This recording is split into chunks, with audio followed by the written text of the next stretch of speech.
राजनीतिक विश्लेषक प्रद्युमन जी, आप जानते ही हैं, परिचय के मोहताज भी नहीं है और अपनी जो उनकी पकड़ है उसके लिए भी कुछ कहने की जरूरत नहीं है। प्रद्युमन जी, आपका बहुत बहुत स्वागत है। जी धन्यवाद। तो जो मैंने नाम बताए प्रद्युमन जी, उनमें क्या आपको लग रहा है किसके चांसेस ज्यादा हैं टिकट मिलने के, और फिर जीत के किसके चांसेस ज्यादा हैं, ये जरा थोड़ा हमारे दर्शकों को बताइए। देखिए, टोहाना विधानसभा क्षेत्र में वर्तमान में सबसे चर्चित जो चेहरा है और जिस पर तमाम राजनीतिक पार्टियों की निगाहें हैं, वो चेहरा है देवेंद्र सिंह बबली। देवेंद्र सिंह बबली वर्तमान में जन नायक जनता पार्टी की टिकट पर चुन करके विधायक बने टोहाना से, और कुछ समय बाद उनको सरकार में मंत्री बनाया गया। ग्रामीण विकास और पंचायत विभागों का उनको जिम्मेवारी दी गई। इसके बाद जब जेजेपी और बीजेपी का समझौता टूटा तो वो मंत्रालय उनके हाथ से चला गया, मंत्री पद छिन गया। और पिछला जो लोकसभा भी चुनाव हुआ था उसमें उन्होंने इलाके की आवाज के दम पर कुमारी शैलजा और कांग्रेस पार्टी के समर्थन का ऐलान किया। लेकिन उसके बाद अभी कुछ ही रोज पहले उन्होंने अपने कार्यकर्ताओं की एक मीटिंग ली और उसके बाद ये फैसला किया कि जिस भी पार्टी को विधायक चाहिएगा वो खुद उनके दरवाजे पर आकर के टिकट दे देंगी। तो जो चर्चाएं हैं, चूंकि मूल रूप से जो उनका बैकग्राउंड भी अगर देखें तो देवेंद्र सिंह बबली का बैकग्राउंड कांग्रेस ही रहा है।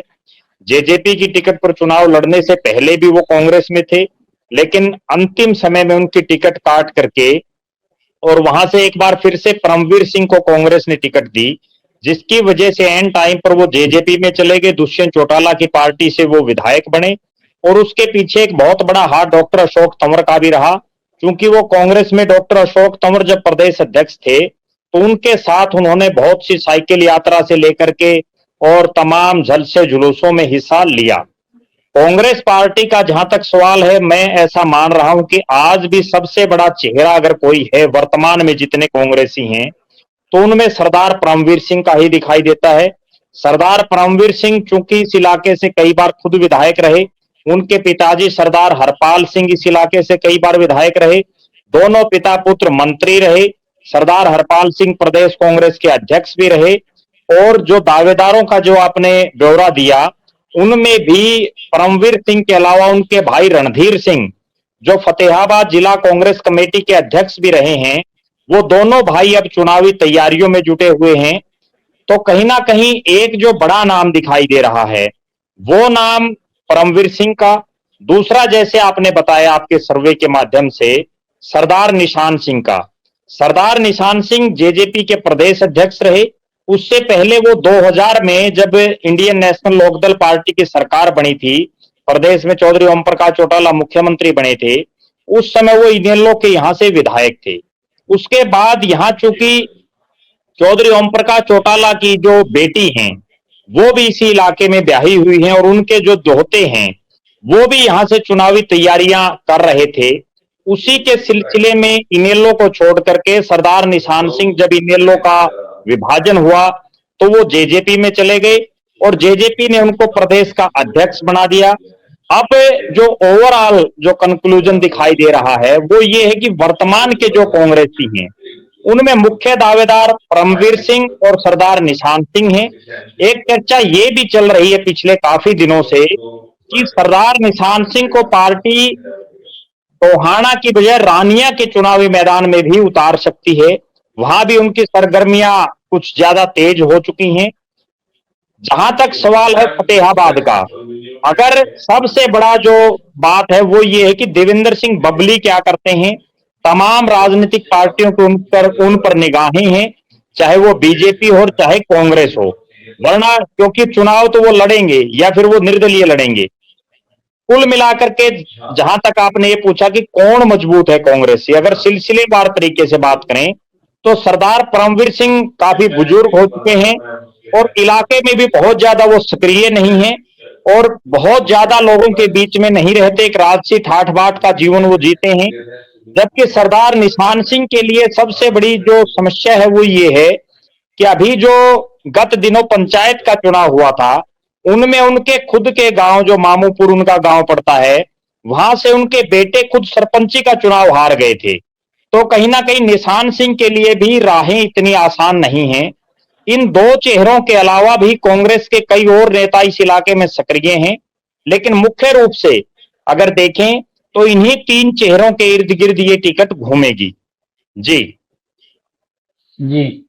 तो ये सरदार निशान सिंह को इतना गहरा सपोर्ट कैसे मिल रहा है, बबली से भी ज्यादा, जबकि वो करंट एमएलए हैं और परमवीर सिंह पहले भी रहे हैं एमएलए, इस इलाके के ही रहे हैं वो, लेकिन सपोर्ट जो है वो सरदार निशान सिंह को सबसे ज्यादा मिल रहा है। इसका क्या देखो, कारण समझते हैं आप? इसके पीछे एक कारण ये हो सकता है कि परमवीर सिंह भी विधायक रहे, देवेंद्र बबली भी विधायक रहे और निशान सिंह भी विधायक रहे, लेकिन परमवीर और देवेंद्र बबली दोनों मंत्री रहे, और मंत्री रहते हुए दोनों का पूरे हरियाणा प्रदेश में जो अलग अलग जो योजनाएं, चाहे देवेंद्र बबली के कार्यकाल में जब वो पंचायत मंत्री थे तो सरपंचों ने बड़ा भारी विरोध किया, तो इसका एक बहुत बड़ा कारण ये भी हो सकता है। किसान आंदोलन में भी देवेंद्र बबली से बार बार इस्तीफे की मांग किसानों ने की थी, लेकिन उस समय भी वो कोई फैसला नहीं ले पाए चूंकि वो पार्टी से बंधे हुए थे।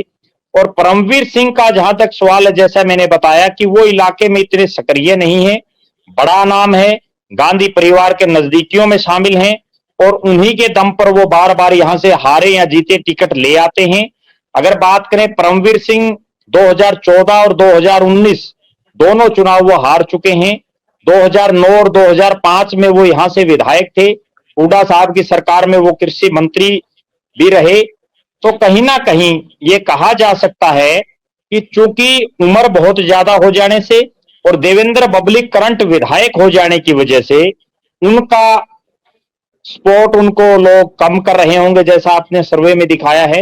लेकिन फिर भी मेरा ऐसा मानना है कि आज भी अगर मजबूती के तौर पर देखें तो देवेंद्र बबली भी मुझे मजबूत दिखाई दे रहे हैं कम से कम। जी।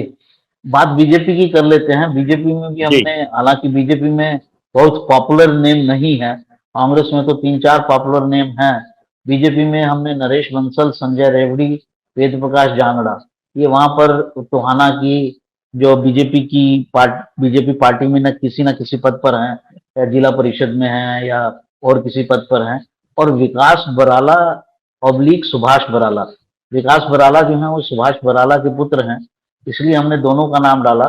सुभाष बराला राज्यसभा में सांसद हैं, तो सुभाष बराला की सीट छुड़वाकर तो उनको टिकट नहीं दी जाएगी यहाँ से, और क्योंकि पिता सांसद हैं इसलिए विकास बराला की भी थोड़ी सी प्रॉब्लम मोटे तौर पर लगती है। लेकिन सबसे ज्यादा जो समर्थन मिला है वो इन दोनों को ही मिला है, विकास बराला और सुभाष बराला को। लगभग 66% लोगों का कहना है कि टिकट इन दोनों में से किसी को मिलना चाहिए।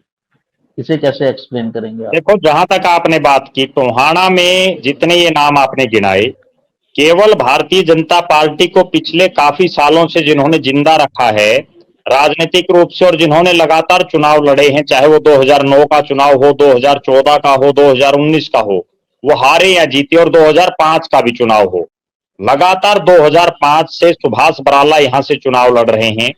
एक बार वो यहां से विधायक भी रहे हैं। और ये और जो नाम आपने बताए हैं, इनमें जो वेद जांगड़ा है ये पुराने भाजपाई हैं, और तीनों ही जो चेहरे हैं ये कोई बहुत मजबूत चेहरे इस इलाके के नहीं है। चूंकि सुभाष बराला लगातार 2005 से यहां से चुनाव लड़ रहे थे, तो उस हालात में बीजेपी में कोई और नेता विधानसभा चुनाव लड़ने के स्तर पर पैदा इस इलाके में नहीं हो पाया। अब चूंकि सुभाष बराला राज्यसभा में है और बीजेपी परिवारवाद में टिकट नहीं देगी, मेरा ऐसा मानना है कि जो कांग्रेस पार्टी की टिकट अब जितने नेता मांग रहे हैं, उनमें से जिस नेता को कांग्रेस की टिकट नहीं मिलेगी वो कहीं ना कहीं आखिरी समय में बीजेपी में जाएगा, और उसको बीजेपी की टिकट मिलने की यहां से संभावना मुझे नजर आ रही है। क्योंकि कांग्रेस में यहां आधा दर्जन से ज्यादा बड़े टिकटार्थी शामिल हैं। इसके अलावा देवेंद्र बबली भी खुद काफी समय से इस प्रयास में है, मनोहर लाल खट्टर जी के वो काफी नजदीकियों में रहे हैं, लेकिन वहां बार बार सुभाष बराला उनको वीटो कर देते हैं। शुरू में भी जब 2019 में समझौता हुआ इनेलो जेजेपी और बीजेपी का, तब भी देवेंद्र बबली को मंत्री नहीं बनाया गया। वो तो बाद में उन्होंने अपनी किसी तरह से गोटी सेट की और वो मंत्री बनने में कामयाब हो गई। उसके बावजूद चूंकि दोनों आपस में बहुत नजदीकी हैं, एक ही परिवार से आते हैं। सुभाष बराला और जो देवेंद्र बबली हैं, डांगरा और बिढ़ाई खेड़ा गांव है, दोनों का बिल्कुल साथ लगता। और दोनों के आपस में 36 का राजनीतिक रूप से आंकड़ा है। दोनों बार बार एक साथ होते हुए बीजेपी की सरकार में आपसी बयानबाजी देते रहे। कहीं ना कहीं देवेंद्र बबली की भी बीजेपी की टिकट पर निगाहें जरूर होंगी, लेकिन जिन नामों का आपने जिक्र किया, इतना तय है कि बराड़ा साहब भी यहां से चुनाव नहीं लड़ाएगी पार्टी, और उनके परिवार को चूंकि परिवारवाद को नहीं बढ़ाएंगे, उनके परिवार के कोई सदस्य, चाहे वो विकास बराला हो या उनके भतीजे हैं एक, वो भी बहुत ज्यादा पार्टी के संगठन में सक्रिय नहीं है। तो मेरा ऐसा मानना है कि जिनको कांग्रेस की टिकट नहीं मिलेगी, या जो कांग्रेसी पहले बीजेपी में उछल कूद कर जाएगा, उसको कहीं ना कहीं मुझे ऐसा लग रहा है कि बीजेपी दांव खेल सकती है। तो मतलब कांग्रेस वर्सेस कांग्रेस ही होगा मुख्य लड़ाई यहाँ पर। जी। अच्छा, आप क्या सोचते हैं कि जेजेपी जिसका पिछली बार यहाँ से विधायक था, क्या उसके पास कोई मजबूत कैंडिडेट बबली के जाने के बाद बचा है? देखो, जेजेपी के पास वर्तमान में टोहाना में कोई चुनाव फाइट करने के लायक कोई नेता नहीं है। दो बड़े चेहरे थे, दोनों पार्टी छोड़ चुके हैं। एक तरह से देवेंद्र बबली वो कांग्रेस को समर्थन दे चुके हैं, और सरदार निशान सिंह जो पार्टी के प्रदेश के अध्यक्ष थे, वो भी कांग्रेस में जा चुके हैं। जेजेपी की टिकट लेने वाला इस इलाके में अभी कोई बड़ा चेहरा नहीं दिखाई दे रहा। जेजेपी का भी मुझे ऐसा लग रहा है कि जिस तरह से उन्होंने 2019 में दांव खेला, कांग्रेस की टिकट कटते ही देवेंद्र बबली को टिकट दे दी, इसी तरह से किसी नए नेता को जिसकी कांग्रेस की टिकट कटेगी, वही यहां जो है कहीं ना कहीं जेजेपी के चुनाव चिन्ह चाबी पर चुनाव लड़ता हुआ दिखाई देगा। तो इसमें इनेलो की क्या स्थिति रहने वाली है? क्योंकि इनेलो और देखो, बीएसपी के गठबंधन के बाद थोड़ा तो दम लगता है। इनेलो का जहां तक मुझे लग रहा है, यहाँ चौधरी ओम प्रकाश चौटाला के जो दोहते हैं जिनका भी हम जिक्र कर रहे थे, डॉक्टर जो अंजलि है, उनकी जो पुत्री है चौधरी ओम प्रकाश चौटाला की, उनके बेटे हैं कुणाल करण सिंह। वो पिछले 10 साल से यहाँ टिकट के लिए प्रयास कर रहे थे, लेकिन उनको दोनों योजनाओं में चूंकि सरदार निशान सिंह और देवेंद्र बबली उसके बाद वो इनेलो में रह गए थे, तो बड़े चेहरे थे। तो कहीं ना कहीं मुझे ऐसा लग रहा है कि इस बार यहां से कुणाल करण सिंह, क्योंकि वो पूरी तैयारी में लगे हुए हैं और यहाँ अंदर खाते वो खूब घूम रहे हैं, उनको कहीं ना कहीं पार्टी यहां से चुनावी मैदान में उतारेगी। पिछली बार पार्टी ने यहां से एक स्थानीय कार्यकर्ता को चुनावी मैदान में उतारा था, लेकिन उनका कोई बहुत ज्यादा सिस्टम नहीं बन पाया, बहुत ज्यादा वोट नहीं उनको आ पाए। इस बार मेरा ऐसा मानना है कि कुणाल करण सिंह को पार्टी यहां से चुनावी मैदान में उतारेगी। उनका जी। कितना प्रभाव दिखता है आपको? कितना वोट लेने की क्षमता रखते हैं कुणाल करण सिंह? देखो, मुझे ऐसा लग रहा है कि बहुत ज्यादा इफेक्टिव कैंडिडेट तो वो नहीं है, क्योंकि वो भी राज से ठाठ बाट की तरह अपना जीवन यापन करते हैं। और यहाँ जो मुख्य मुकाबला है वो केवल, जैसा आपने कहा, कांग्रेस वर्सेस कांग्रेस, जो बीजेपी का प्रत्याशी होगा और जो कांग्रेस का होगा, और देवेंद्र बबली, अगर उनको कौन सी भी पार्टी टिकट नहीं देती, वो निर्दलीय चुनाव लड़ते हैं, तो ये तीन चेहरे मुख्य रूप से यहाँ चुनावी मैदान में दिखाई देंगे। जी, यहाँ पर डेरे का कितना प्रभाव है? माना जाता है कि सबसे ज्यादा प्रभाव डेरे का इसी टोहाना कॉन्स्टिट्यूंसी में ही है। देखो, निश्चित रूप से यहाँ डेरे का बड़ा प्रभाव है, और डेरे के प्रभाव के साथ साथ यहाँ, चूंकि ये पंजाब के साथ लगता इलाका है, तो यहाँ किसान आंदोलन का भी बड़ा भारी असर देखा गया। और इसके अलावा जो सरपंच आंदोलन था, उसका भी इस इलाके में बड़ा असर देखा गया। यहाँ विशेषकर जो जाट कम्युनिटी है या जट सिख जो कम्युनिटी है, वो बीजेपी के कहीं ना कहीं यहाँ खिलाफ दिखाई दे रहे हैं। किसान आंदोलन को लेकर के हो, चाहे वो सरपंचों के आंदोलन को लेकर के हो, और चाहे यहाँ और भी बहुत से स्थानीय मुद्दे हैं उनको लेकर के हो। इस इलाके की जो मुख्य जो सड़क आती है, जिसको हिसार से टोहाना को जो रोड जोड़ता है, और जिसमें समैन और कन्नड़ी जो बड़े गांव, इस इलाके के सबसे बड़े गांव आते हैं, जो यहाँ की राजनीति को बदलने का काम करते हैं, उन गांव का जो रोड था वो भी पिछले 4.5 साल में नहीं बन पाया। अब वो रोड बनने लगा है। तो कहीं ना कहीं ये कहा जा सकता है कि इलाके में बेशक मंत्री देवेंद्र सिंह बबली रहे, उन्होंने प्रयास भी खूब किए, यह एक मेडिकल कॉलेज स्थापित करने का भी उन्होंने बड़ा जो है काम करने का किया, लेकिन उसके बावजूद इस इलाके में विकास बहुत ज्यादा स्तर पर नहीं हो पाया। हाँ, इतना जरूर है कि देवेंद्र सिंह बबली ने अपने खर्चे से, जैसा वो 10 साल से लगातार सामाजिक कार्य कर रहे हैं, आई कैंप लगवाने हों, ब्लड डोनेशन कैंप लगवाने हों या अन्य प्रकार के लोगों के सामाजिक जनहित के कार्य हों, वो विधायक और मंत्री बनने के बावजूद भी करते रहे, जिसका कहीं ना कहीं उनको फायदा इस इलाके में मिल सकता है। इस इलाके का एक सबसे बड़ा जो पिछड़ने का कारण रहा पिछले 4.5 साल में, 3 बड़े नेता इस इलाके के सरकार में रहे। देवेंद्र सिंह बबली सरकार में मंत्री रहे, सुभाष बराला सरकार के 2 बड़े बड़े जो बोर्ड हैं उनके चेयरमैन रहे, वर्तमान में राज्यसभा में भी हैं वो, और जो सरदार निशान सिंह हैं वो जेजेपी के प्रदेश अध्यक्ष रहे।